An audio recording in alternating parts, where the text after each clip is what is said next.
Hello दोस्तों। आज हम हमारी जो हिस्ट्री की पीवाईक्यू सीरीज है उसका 5वां लेसन आज हम देखेंगे। इससे पहले हमारे 4 लेसन कंप्लीट हो चुके हैं। ठीक है, हम 2021 तक के जो पीवाईक्यू हैं हिस्ट्री के उनका विस्तृत एनालिसिस हम कर चुके हैं। आज हमारा लेसन नंबर 5 है, तो बिना समय गंवाए स्टार्ट करते हैं। वही तरीका रहेगा, आपको अटेम्प्ट करना है पहले क्वेश्चन। ठीक है, पॉज करके क्वेश्चन को अटेम्प्ट करना है। तो वही काम है हमारा। पहला थीम आपको बतानी है। पहला काम क्या है? थीम। अब तो आपको रट गया होगा थीम में सब कुछ एक्ट और जो नीतियां ब्रिटिशर्स आए, उनकी जो नीतियां थी, जो एक्ट्स थे, जिससे हमारा संवैधानिक विकास क्रम जिसको हम कहते हैं, आप पॉलिटी में पढ़ते हो, हिस्ट्री में पढ़ते हो। और आप एक चीज देखो, इन वीडियोज का जो लक्ष्य था वो शायद अब धीरे धीरे आपको समझ में आ रहा है। इन वीडियोज का लक्ष्य क्या था कि हमें वो क्लियरिटी देना कि हिस्ट्री में पढ़ के क्या जाना है। ठीक है, तो और 2000 जो 1919 का एक्ट है उससे पिछली बार भी पूछा था क्वेश्चन 2020 में। ठीक है, 19 में पूछते रहते हैं, लगातार पूछ रहे हैं। तो क्यों नहीं हम इन क्वेश्चंस को ढंग से करके जाएं? समझ रहे हो आप? तो और सबसे बड़ी बात वही, आरक्षित विषय कौन से हैं, अंतरित विषय कौन से हैं। मैं तो कह रहा हूँ एक्ट्स को इतना विस्तार से पढ़ के जाओ कि कुछ भी पूछ लो, क्योंकि क्वेश्चन कंफर्म आने वाला है। आप सोचो, देखो ये बातें ना उन व्यक्तियों के लिए अभी बहुत ज़्यादा इंपॉर्टेंस रखती है जिन्होंने एग्जाम दी है, जो इस पीड़ा से गुजरे हैं कि सर मैं पढ़ के बहुत गया था बट मुझे नंबर नहीं है। उसका रीज़न क्या था पता नहीं है, क्या पढ़ के जाना है। और सबसे बड़ी बात होती है वो जो लास्ट का 1 महीना होता है उसमें क्या पढ़ के जाना है। ठीक है, तो आप अटेम्प्ट कर लिया होगा आपने। देखो ये क्वेश्चन है तो यहाँ पर दोनों चीज़ें चलती हैं। आप जो पढ़ के जाते हो, रट के जाते हो, वो काम करता है। एक थोड़ा कॉमन सेंस काम करता है। कॉमन सेंस कैसे काम करता है यार? इसको ना अपना दिमाग है ना उसको साथ लेके जाना होता है। अब आप कहोगे सर दिमाग तो सभी साथ लेके जाते हैं, स्टूडेंट होता है, आप कैसी बातें कर रहे हो? मेरा मतलब है हम जब एग्जाम वहाँ क्वेश्चन कर रहे होते हैं तो बहुत घबराए हुए होते हैं, एक्स्ट्रा सोचने की क्षमता खो देते हैं। एक होता है जो बहुत ही कूल माइंड से कि मुझे क्वेश्चन नहीं आ रहा है फिर भी मैं अटेम्प्ट करके देखता हूँ। जैसे यहाँ बोल रहा है कि 1919 के अधिनियम में प्रांतीय सरकार के कार्य आरक्षित और ट्रांसफर्ड, हस्तांतरित या अंतरित में बांटे गए थे। पूछ रहा है कि आरक्षित विषय कौन से थे। आरक्षित का मतलब कि गवर्नर जनरल, जो गवर्नर होता था प्रांतों का, वो और उसकी जो कार्यकारिणी थी वो उस पर क्या बनाएंगे, रूल्स या फिर कोई नियम या कोई भी जो एक्ट है, विधेयक टाइप हम सोच रहे हैं, वो बनाएंगे। आप एक चीज सोचो, वो काम तो ब्रिटिशर्स का था। स्थानांतरित विषय दिए गए थे नेताओं को। आपको पता है तो कांग्रेस की कई जगह मान लो गवर्नमेंट बनी होगी, उन नेताओं को अधिकार दिए गए थे, वो थे स्थानांतरित में। तो आरक्षित में आप बताओ इंपॉर्टेंट चीजें अंग्रेज अपने पास रखेंगे या हमें देंगे? ये कॉमन सेंस की बात थी। जैसे न्याय, न्याय तो अंग्रेज हमें दे ही नहीं सकते, उनको लगता ही नहीं था कि हम लायक हैं। तो इसका मतलब आरक्षित में न्याय तो पक्का होगा। भू राजस्व, पैसों का मामला कौन रखेगा? अंग्रेज। पुलिस, ये पुलिस ही तो थी जिससे वो हमारा दमन करते थे, हम पर कंट्रोल रखते थे। पुलिस अगर हमारे हाथ में दे दी तो फिर कैसे काम चलेगा उनका? स्थानीय स्वशासन, स्थानीय स्वशासन में ना कोई मलाईदार पोस्ट थी। स्थानीय स्वशासन मतलब पंचायत का सरपंच बन जाओ और अपने नगरों में कोई जो भी आपका नगर परिषद में सभापति है जो भी है वो बन जाओ ना। वहाँ कोई पैसा था, वहाँ तो एक प्रकार से मजदूरी हाथ आ रही थी, बेगारी हाथ आ रही थी। तो ये इन्होंने ट्रांसफर में रख दिया। तो ऐसा कोई ऑप्शन है जिसमें 1 2 का 4 हो? ठीक है, इसके साथ ही मैंने थोड़ा सा यहाँ पर 84 देखो 1773 वाले एक्ट का मैं थोड़ी सी डिटेल आपको पहले बता चुका हूँ। 1919 1935 वो हमारे इनमें कवर हो जाएंगे। कुछ मैं बता देता हूँ, कुछ आप खुद कवर कर लोगे। ठीक है, 1784 वाले में क्या हुआ? Pitt's India act.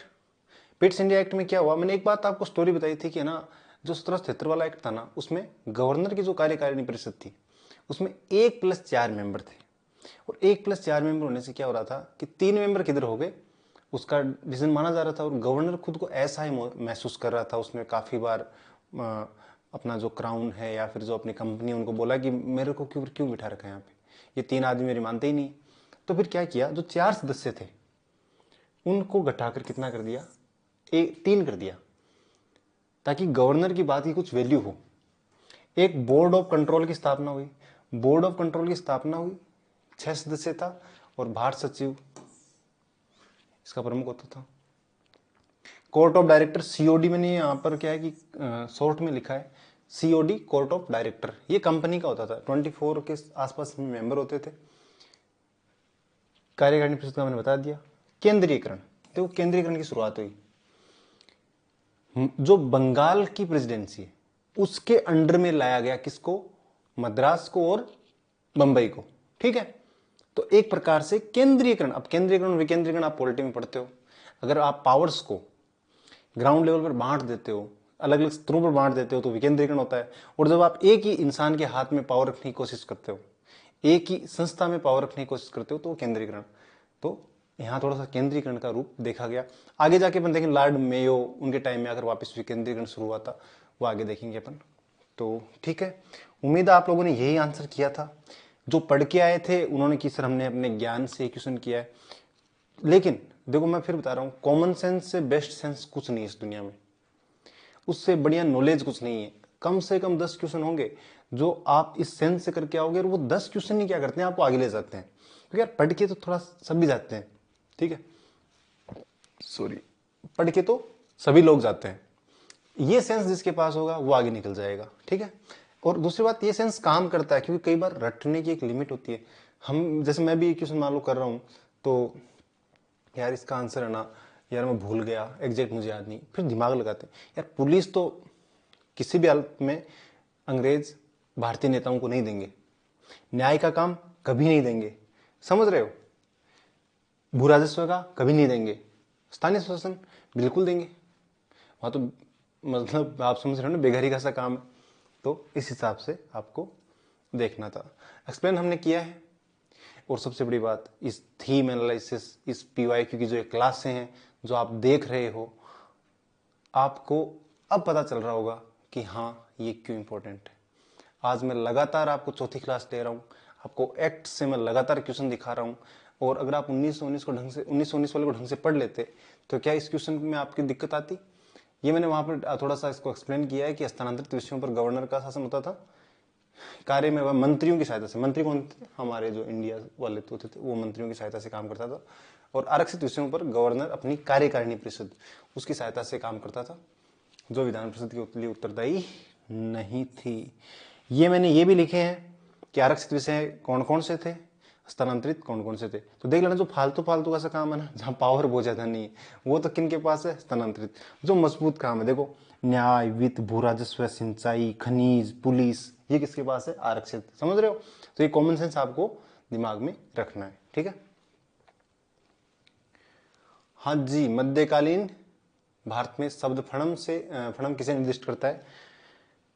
आपको इसको अटेम्प्ट करना है पॉज करके, दिमाग में ये भी लाना है कि कौन सी थीम है, वो वहां से ये क्वेश्चन पूछा है। तो आपकी theme the great Vijayanagara empire, Vijayanagara empire. अब तो आप भी गवाही दे रहे हैं, साक्षात आपको दिखा रहे हैं हर वर्ष विजयनगर से एक क्वेश्चन आ रहा है, विजयनगर से एक क्वेश्चन आ रहा है। अब मुझे पता है आप इतने इंटेलिजेंट तो कि सर आपने बता दिया, अब हम गलत करके नहीं आएंगे। और ये जो सीरीज है ना, ये सीरीज इसलिए नहीं है कि पहले क्या हुआ था, ये सीरीज आपको इस मामले में मार्गदर्शित करने के लिए है कि आपको 2024 में आपको सिलेक्शन लेना है, 2025 में आपको सिलेक्शन लेना है, तो ये काम करके जाना है। हम लोग ये काम करके गए थे, हमें प्रीलिम्स में कभी दिक्कत नहीं आई। और अंतर आपको दिखेगा, देखो अंतर, एक बार एक पेपर को पढ़ने का अंतर और एक ही 5 वीडियोस को आप देखोगे, साक्षात आप देख रहे हो, लाइव आप देख रहे हो कि यार हाँ ऐसे काम हुआ है, फिर एक विश्वास आता है, और उस विश्वास आता है तो फिर आप उस चीज पर बिना भटके काम कर सकते हो। और इस सफलता का वही राज है, जिस भी इंसान ने 1 साल बिना भटके जो भी अपना डिसाइड किया था लक्ष्य उस पर काम करता है, उसका सिलेक्शन हो ही जाता है, ठीक है। तो विजयनगर साम्राज्य से आया। प्रश्न है कि फणम किसको कहते थे। मैं बता रहा हूँ ना, ये शब्दावली, फणम एक सिक्के को बोलते हैं जो उस समय चलते थे विजयनगर काल में। अब हमें क्या करना है, मैंने पहले ही बताया था, ये आप शब्दावली में भी ले सकते हो। जो भी शब्द जिसका अर्थ आपको नहीं पता है वो आपको पता होना चाहिए, आप उसको लिख लो। मैं फिर बता रहा हूँ, बार बार क्यों हम लिख लो। हो सकता है आपको कि सर क्या ही लिख लें, हमें तो याद रहता है। देखो सर को तो याद नहीं रहता, तो सर क्या करते हैं, सर लिख लेते हैं। जिनमें जो बहुत ज़्यादा हार्ड होता है, इजीली होते हैं उनको तो मैं नहीं लिखता हूँ, जो मुझे याद रहते हैं। बट नहीं याद रहते हैं उनको मैं लिख लेता हूँ। मैं ऐसी बेवकूफ़ी नहीं करता, और मुझे पता है आपको भी ये बेवकूफ़ी नहीं करनी है, ठीक है। तो एक बार हम इसका आंसर देख लेते हैं कि आप में से किस किसने सही किया है। सिक्के है, ठीक है। तो विजयनगर फणम में विजयनगर साम्राज्य जो जिसमें जो प्रचलित सोने के छोटे सिक्के होते थे उनको फणम कहते थे। और विजयनगर का इसके अलावा थोड़ी सी एक्स्ट्रा नॉलेज हमने आपको प्रोवाइड करने की कोशिश की कि दोबारा अगर आ जाए तो गलत नहीं होना चाहिए आपका, कि प्रसिद्ध सिक्का स्वर्ण या वराह कहलाता था। इसे ये देखो पौण, हुण, प्रदोष, पगोड़ा भी कहा जाता है। ये पूरे विश्व में स्वीकार किया जाता था, और इसका वजन था लगभग 52 ग्रेन। ग्रेन मापन की इकाई थी। सोने के छोटे सिक्कों को प्रताप या फणम कहा जाता था। चांदी के छोटे सिक्के तार या धोरहरे कहलाते थे, ठीक है। जीतल तांबे का सिक्का था। यूपीएससी में बार बार ये लाल अक्षरों में ये रेड मतलब है ना आपके लिए सिग्नल है कि यार इसको पढ़ के जाना है, पूछेगा यूपीएससी, पक्का पूछेगा, ठीक है। अब मैं आपको थोड़ी सी डिटेल जो अलग से हमने कहीं से ढूंढी आपके लिए वो आपको दिखा देता हूँ। क्या पता आगे यूपीएससी वहां से पूछ ले। ये विजयनगर की कुछ मैंने है ना ये शब्द हैं जिनके अर्थ मुझे पता है, आपको नहीं पता है। उम्बली, आपको पूछ ले कि मध्यकालीन विजयनगर साम्राज्य से संबंधित ये जो शब्दावली है उम्बली, उसका क्या अर्थ है। ये होता था गांव में जो विशेष सेवाओं के बदले भूमिदान या जो किया जाता था उसको बोलते थे। यहाँ भूमिदान आप लिख लेना आगे, जो भूमि दी जाती थी विशेष सेवाओं के बदले उसको उंबली बोलते थे। अब आप भी देख लो, अगर उंबली आ जाता आपका सही होता क्या, नहीं होता। तो मैं क्या करता हूँ ऐसी चीजें उनको लिख लेता हूँ एक जगह। वारम व्यवस्था, मैंने आपको अगर याद है तो आयंगर और नायंकार व्यवस्था बताई थी। अब जिसको याद आ रहा है उनको बधाई हो, नहीं याद आ रहा है इसका मतलब आप वीडियो को ढंग से नहीं देख रहे हो। आयंगर और नायंकार व्यवस्था बताई थी मैंने, ठीक है। विजयनगर साम्राज्य से संबंधित थी। वारम व्यवस्था भी विजयनगर साम्राज्य से ही संबंधित है। वारम क्या है कि जो भूस्वामी और पट्टेदार के बीच में जो भू राजस्व व्यवस्था है उसको वारम व्यवस्था बोलते हैं। भूस्वामी और पट्टेदार उसके बीच में जो भू राजस्व व्यवस्था उसको वारम व्यवस्था बोलते हैं। कंदाचार क्या होता है, कंदाचार होता है सैन्य विभाग। विजयनगर साम्राज्य के सैन्य विभाग को कंदाचार कहते थे, और उनकी जो सैन्य छावनी थी उसको हम बोलते थे कड़गम। क्या बोलते थे, कड़गम। कवलिकर क्या था, कवलिकार क्या था, विशेष पुलिस थी, ठीक है। कुछ और भी मैंने आपके लिए लिखा है वो भी आप देखो। राजस्व विभाग को क्या बोलते थे, अथवन, अथवन। विजयनगर के राजस्व विभाग को अथवन बोलते थे। शिष्ट बोलते थे भूमिकर को। आपको जब मैंने गुप्त काल पढ़ाया तो वहां भी मैं थोड़ा सा जो क्वेश्चन आया था उसमें भोग हमने ऊपरी कर ये नाम पढ़े थे, वो गुप्त काल के कर थे। यहाँ पर भूमिकर को शिष्ट बोलते थे। भूमि कितने प्रकार की होती थी, बार बार आता है। ब्रह्मदेय भूमि, ब्रह्मदेय, देवदेय, मठापुर, अमरम। नाम से स्पष्ट है, ब्रह्मदेव ब्राह्मणों को, देवदेव देवता मंदिर को, मठापुर जो मठ के लिए, साउथ में मठ बहुत फेमस है ना, अमरम सैन्य सेवा के बदले जो भूमि मिलती थी नायकों को। भंडारवादी, भंडारवाद भूमि ये होती थी, भंडारवाद भूमि होती थी। जैसे अपने नॉर्थ में हमने खालसा भूमि पढ़ी थी कि जिसका रेवेन्यू था सीधा कहां से था, केंद्र के पास। वैसे ही भंडारवाद भूमि विजयनगर साम्राज्य वाली वो भूमि जिसका रेवेन्यू सीधा किसके अंडर में जाता था, केंद्र के अंडर में, जो सीधा केंद्र के अंडर में आती थी। एरीपत्ती, एरीपत्ती होता था जलाशय की देख रेख करता था। वैसे देखो यहां भी अगर मान लो ये क्वेश्चन आ जाए, आपने नहीं पढ़ के गए हो तो कॉमन सेंस जरूर लगाना। आप जब हिंदी मीडियम के विद्यार्थी हो या नहीं भी हो तो आपने 10th तक मान लो 12th तक हिंदी पढ़ी है तो आपने पर्यायवाची पढ़े होंगे। तो जल का पर्यायवाची तो उसमें एक एरी पर्यायवाची होता है, एरी एक पर्यायवाची होता है। तो एरी पत्ती यानी जल से संबंधित कुछ होगा, लगा के आओ। नेक्स्ट, निम्नलिखित स्वतंत्रता सेनानियों पर विचार कीजिए। इनके नाम वारिंद्र कुमार घोष, जोगेश चंद्र चटर्जी, रास बिहारी बोस। बताना है कि गदर पार्टी के साथ सक्रिय रूप से कौन से संबंधित थे। पोज करो, क्वेश्चन को अटेम्प्ट करो। पहली बात आपको बताता हूँ, पुराने अगर आप PYQ देखोगे तो गदर पार्टी के बारे में आज तक अगर मैं देखूं 10-15 साल के क्वेश्चंस में तो 3 या 4 बार क्वेश्चन पूछ चुके हैं गदर पार्टी के बारे में। अब कोई इंसान 2022 में पेपर दे रहा था और वो बोल रहा था कि यार हार्ड पूछते हैं। यार हार्ड नहीं पूछ रहे हैं, आप लोगों के पढ़ने का तरीका गलत है, बस सीधी सी बात है। क्यों? क्योंकि यार गदर पार्टी जब 3 बार पूछ चुके हैं तो फिर आपको दिक्कत कहाँ आ रही है? यार इतनी गहराई में कौन पूछता है, कौन सदस्य था या नहीं था? तो फिर आपने हिस्ट्री में पढ़ा क्या था ये बताओ। मैं थीम बताओ आप पहले, इसकी थीम क्या हो गई? जो हमारा क्रांतिकारी गतिविधियां हैं। मैंने आपको बताया था, देखो जो स्वतंत्रता आंदोलन 1885 से लेकर 1947 वाला, उसकी सारी एक्टिविटीज, उसमें जो क्रांतिकारी गतिविधियां हैं उनको आप अलग से प्रिपेयर करके जाओगे।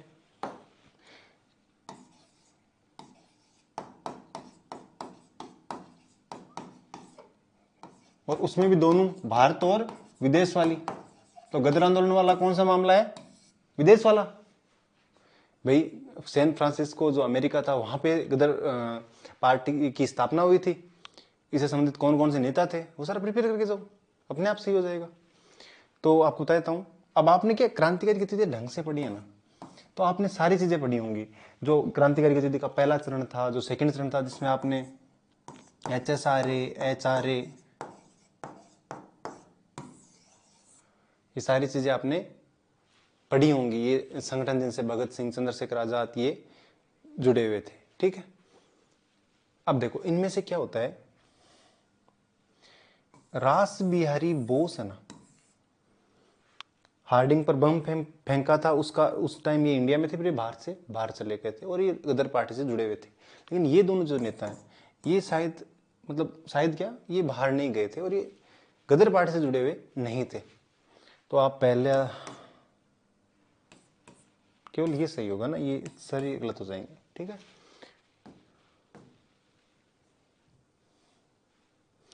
यहां मैंने लिखा है गदर पार्टी के बारे में, मैं थोड़ा विश्लेषण नीचे कर दूंगा, चिंता मत करो। वारिंद्र कुमार घोष कौन थे?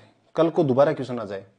ये एक भारतीय क्रांतिकारी और पत्रकार थे। वारिंद्र घोष श्री अरविंदो घोष के छोटे भाई थे, पहली बात। इन्होंने 1905 में वारिंद्र कुमार घोष और अरविंद घोष दोनों ने मिलकर एक किताब लिखी, भवानी मंदिर। अब देखो मैंने किताब ही क्यों बताई आपको, और चीज क्यों नहीं बताई?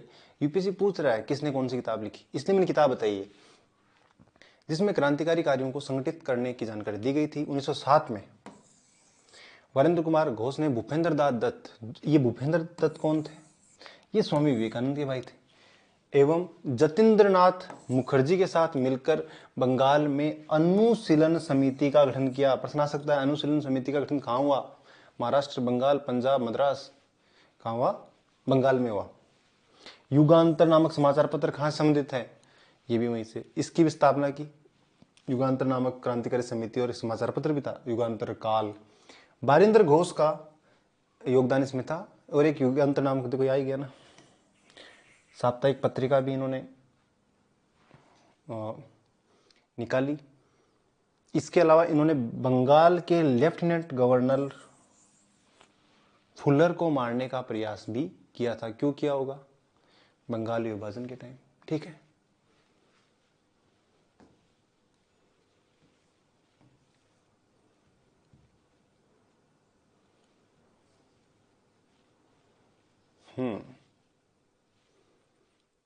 अलीपुर षड्यंत्र केस, ये मैंने उस समय की जो भी महत्वपूर्ण घटनाएं हुई थी वो मैंने आपको एक साथ लिख दी हैं, ताकि आप थोड़ा सा रिलेट कर पाओगे और भी क्या घटना हुई थी। अलीपुर षड्यंत्र का केस, ये क्या हेमचंद्र कानून को, हेमचंद्र कानून को क्या, ये रूस गए, वहां बम बनाने का ट्रेनिंग ली, और भारत आए, और भारत में मणिकतला, अलीपुर के आसपास मणिकतला में इन्होंने एक कारखाना खोला था कि बम बनाएंगे, अंग्रेजों पर हमले करेंगे, उन्हें भयभीत करेंगे, समझ रहे हो, बंदूक का बदला बंदूक से लेंगे।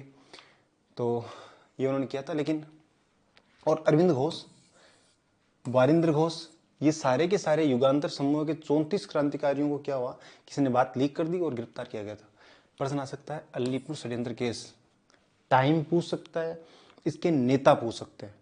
अब ये क्वेश्चन आता है, मान लो मैं आपको ये बार बार देखो, मैं आपको देखो सीधा स्वीकार कर रहा हूँ, हम पूरा नहीं पढ़ा सकते, बट हम आपको ये बता सकते हैं कि आपको पढ़ के क्या जाना है। मान लो ये क्वेश्चन आए और कोई बोले कि यार ये क्वेश्चन तो अलग पूछ लो यूपीएससी में, देखो यूपीएससी कितनी है ना वैरायटी लाती है, ये लाती है। यूपीएससी लाती है लेकिन हर क्वेश्चन में नहीं लाती, 15 में से 2 या 3 क्वेश्चन में लाती है। 12 क्वेश्चन सेम होते हैं, थीम वही होती है, वो 12 क्वेश्चन सही करके आने। लोगों के साथ समस्या क्या है, वो 3 क्वेश्चन के पीछे भागते हैं। यार ये क्वेश्चन नहीं देखा हुआ, मैं तो ये बुक लाऊंगा जिसमें ये क्वेश्चन किया हुआ हो।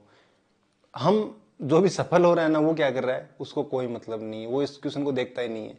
हाँ ठीक है, टाइम होता है देख लेता है, वरना वो क्या करता है कि यार ये 12 क्वेश्चन लगातार यहीं से आ रहे हैं, इनको करके जाता हूँ, ये सही करके आता हूँ, आराम से प्रीलिम्स क्लियर हो जाएगा। यही दिमाग आपको लगाना है, ठीक है ना। ठीक है। और फिर क्या हुआ कि वारिंद्र कुमार घोष को आजीवन कारावास हुआ, अरविंद घोष को उचित साक्ष्य के अभाव में छोड़ दिया गया। फिर वो आपको बताया तो संत बन गए थे, अध्यात्म की तरफ उनका एक झुकाव हो गया था, पांडिचेरी में उन्होंने आश्रम भी खोला था। ये आपको पढ़ के जाना है, ठीक है। जोगेश चंद्र चटर्जी, जोगेश चंद्र चटर्जी नाम देखो, चटर्जी बनर्जी ये सारे बंगाल, तो मूलतः बंगाल के प्रमुख क्रांतिकारी थे। वे बंगाल की अनुशीलन समिति और संयुक्त प्रांत, जिसको हम यूपी बोलते हैं, उत्तर प्रदेश, वहां देखो 2 हुए थे। एक तो हुआ हिंदुस्तान रिपब्लिकन एसोसिएशन, HRA, एक हुआ था HSRA, वहां एस मतलब सोशलिस्ट और जुड़ गया था, इससे जुड़े।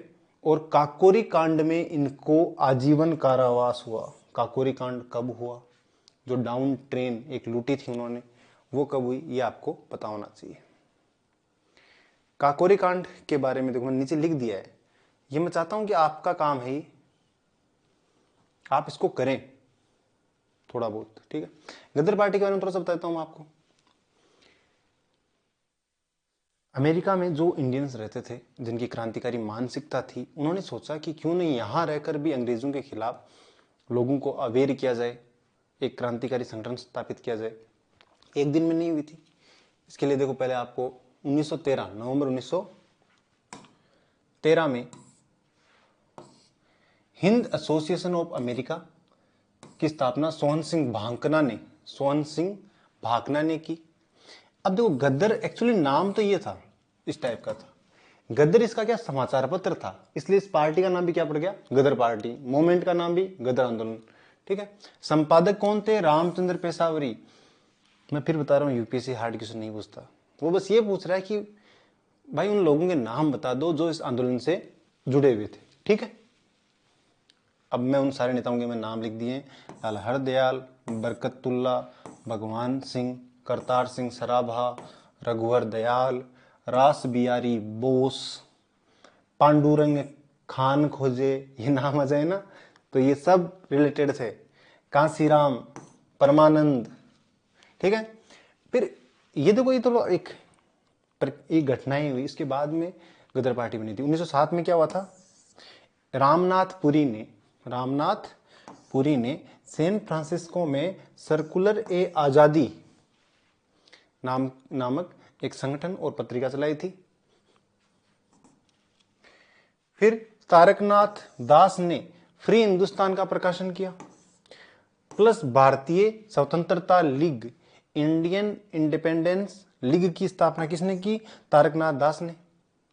जीडी कुमार ने वैंकूवर में स्वदेश सेवक होम की स्थापना की।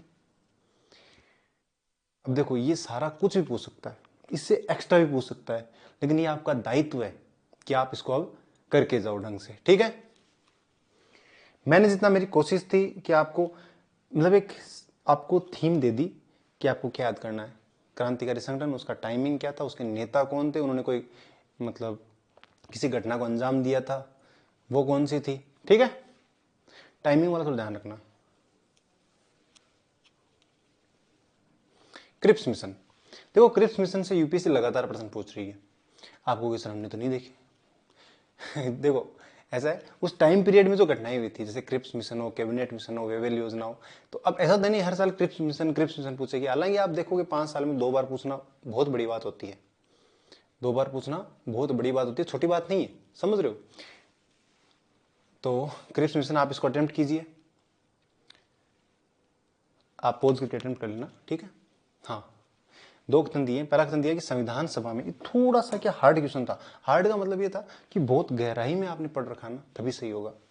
कि संविधान सभा में, अब एक चीज मैंने पहले बताई थी, दोबारा बताता हूँ, ये सही है पूछा है या नहीं है पूछा है, ये दोनों ये बहुत जरूरी, सॉरी पता नहीं आज, हाँ ठीक है, सही है या नहीं है वो आपको थोड़ा सा ध्यान रखना है। संविधान सभा में प्रांतीय विधानसभाओं और साथ ही भारतीय रियासतों द्वारा नामित सदस्य होंगे। अब देखो दिक्कत यही होगी, अब यहां अगर ये लिख देते विधानसभाओं द्वारा निर्वाचित, साथ ही भारतीय रियासत जो राजा जिन पर राज करते थे वहां से नामित प्रतिनिधि होंगे, तो ठीक हो जाता। इन्होंने क्या यहाँ पे कुछ शब्द नहीं दिया, इस वजह से पहला कथन क्या हो गया, आप जब भी क्रिप्स मिशन पढ़ते हो। सेकंड, ठीक है कि नया संविधान स्वीकार करने के लिए जो भी प्रांत तैयार नहीं होगा, उसे ये अधिकार होगा कि वो अपनी भावी स्थिति के बारे में ब्रिटेन के साथ अलग संधि पर हस्ताक्षर करे। ये सही था। कांग्रेस ने स्वीकार क्यों नहीं किया? ये सेकंड कथन की वजह से स्वीकार नहीं किया। इसका तो मतलब पावर दे दिया आपने प्रांतों को कि आप अलग हो सकते हो, अपना अलग संविधान बना सकते हो। कांग्रेस नहीं चाहती थी कि विभाजन हो। मुस्लिम लीग सोच रही थी इसमें कि हाँ, इसमें अलग पाकिस्तान की उनको छवि दिख रही थी, हाँ अंग्रेजों ने कुछ बात तो मानी है, ठीक है। अब बात कि सर आगे क्या पूछ सकता है, क्रिप्स मिशन पे दोबारा क्वेश्चन पूछा जा सकता है। क्रिप्स मिशन के और भी कई प्रस्ताव थे, डोमिनियन स्टेटस की बात थी, क्वेश्चन पूछ सकता है, वो मैंने नीचे एक्सप्लेनेशन में विस्तार से आपको दिया है। और क्या पूछ सकता है, देखो ये पार्ट है, ये उस पूरे पोर्शन का मतलब एक भाग है। 1885 से कांग्रेस की स्थापना से लेकर 1947 तक जो हमें आज़ादी मिली थी, उसके बीच में मोटी मोटी जो घटनाएं हुई थी, आपको पता है भारत छोड़ो आंदोलन क्यों आई? क्रिप्स मिशन फेल हो गया, ये क्रिप्स मिशन फेल हो गया, तभी तो भारत छोड़ो आंदोलन हुआ था। अब टाइम पीरियड क्या था इसका, लगभग मार्च 1942 के आसपास की बातें थी। भारत छोड़ो आंदोलन इसके बाद में हुआ था 8 अगस्त, पिछली बार तो पढ़ा है हमने, अरे पिछले वर्ष के क्वेश्चन में तो पढ़ा है। अब आप बताओ, उस क्वेश्चन को आप पढ़ रहे थे 8 अगस्त वाले को, एक्सप्लेनेशन आप देख रहे थे, तो आसपास की घटनाएं अगर आप पढ़ के गए हो तो क्वेश्चन सही हो जाता, ठीक है। हाँ जी, आप इसका आंसर देख लीजिए। यहां ध्यान रखना, ये चर्चित नहीं है, ये चर्चिल है। क्या कई बार टाइपिंग में टाइप पर जो भी है वो गलत कर देता है। चर्चिल जो उसमें ब्रिटेन के पीएम थे, बहुत ढंग से हमने एक्सप्लेन किया है, ढंग से इसको पढ़ो। मोटिवेट जो बात है वो बता देता हूँ आपको। स्टेफर्ड क्रिप्स के नेतृत्व में आया था।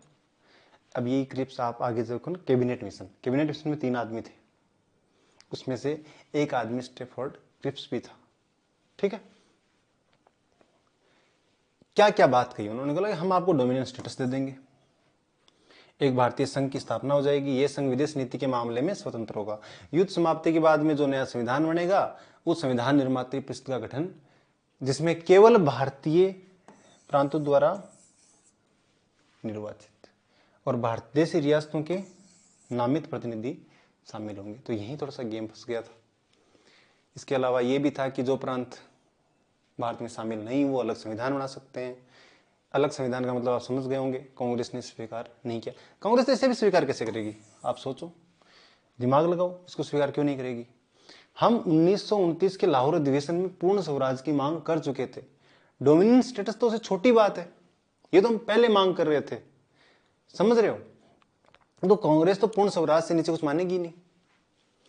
इसके अलावा अल्पसंख्यक हितों की रक्षा का प्रावधान, ठीक है। युद्ध के दौरान एक कार्यकारिणी परिषद का गठन होगा जिसमें भारतीय जनता के मुख्य वर्गों का प्रतिनिधित्व होगा। अब कांग्रेस ने इसका विरोध किया क्योंकि पूर्ण स्वतंत्रता के स्थान पर डोमिनियन स्टेटस प्लस प्रांतों को भारतीय संघ से अलग होने का अधिकार, जो कांग्रेस कभी नहीं चाहती थी, ठीक है। तो ये हमने आपको ढंग से इसको एक्सप्लेन किया है। दोबारा अगर पूछता है यूपीएससी तो आपका गलत नहीं होना चाहिए। दूसरी बात, आसपास की घटनाएं, ये असफल हुआ तो भारत छोड़ो आंदोलन हुआ, लेकिन आपको इससे पहले भी मैं बताता हूँ, आपको उसको पढ़ के जाना। अगस्त प्रस्ताव 1940 में आया था, जब युद्ध शुरू हो गया तो उस समय के जो गवर्नर थे उन्होंने अगस्त प्रस्ताव को लेके आए थे कि किसी प्रकार से आप मान जाओ, हमारा सहयोग दो, युद्ध के अंदर हम ये जो जर्मनी है इनको हरा रहे हैं। लेकिन भारतीय उस समय बहुत ज़्यादा अवेयर हो चुके थे कि आप छोड़ के जाओ हमें। इसी बात पे हमने विरोध किया। फिर क्रिप्स मिशन भी आया था, वो भी असफल रहा। बीच में एक व्यक्तिगत सत्याग्रह भी हुआ था 1940 में। ये सारे आप पढ़ के जाओ, कोई भी। अब कोई सर आपको इतना आता है या क्या, अरे भाई कोई भी बुक पढ़ के जाओ, उसमें सारी ये बातें हैं। बस हमें पता है इंपॉर्टेंट ये चीजें, तो हमें करके जाना चाहिए। हाँ, तो ये जगह मैंने इसलिए खाली रखी थी कि आपको 1940 के आसपास की घटनाएं, 1939 में सेकेंड वर्ल्ड वॉर शुरू हुआ, उसके बाद में हमारा क्या रिएक्शन रहा, मंत्रिमंडल का जो त्याग पत्र था, ठीक है। फिर अगस्त प्रस्ताव आया, व्यक्तिगत सत्याग्रह उसी टाइम हुए। पहले व्यक्तिगत सत्याग्रही कौन थे? विनोबा भावे। सेकंड कौन थे?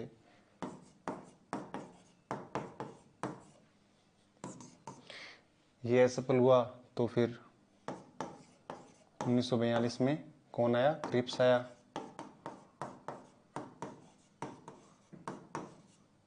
यहाँ भी बात नहीं बनी, तो 8 अगस्त 1942 आपको याद ही है, क्यों? क्विट इंडिया मूवमेंट, भारत छोड़ो आंदोलन। उसके बाद में अगर मैं बात बताऊं तो बातें नहीं मानी, ऑपरेशन जीरो आवर के तहत गिरफ्तार कर लिया सबको। फिर आप आगे आओगे तो आप वेवेल योजना पढ़ोगे।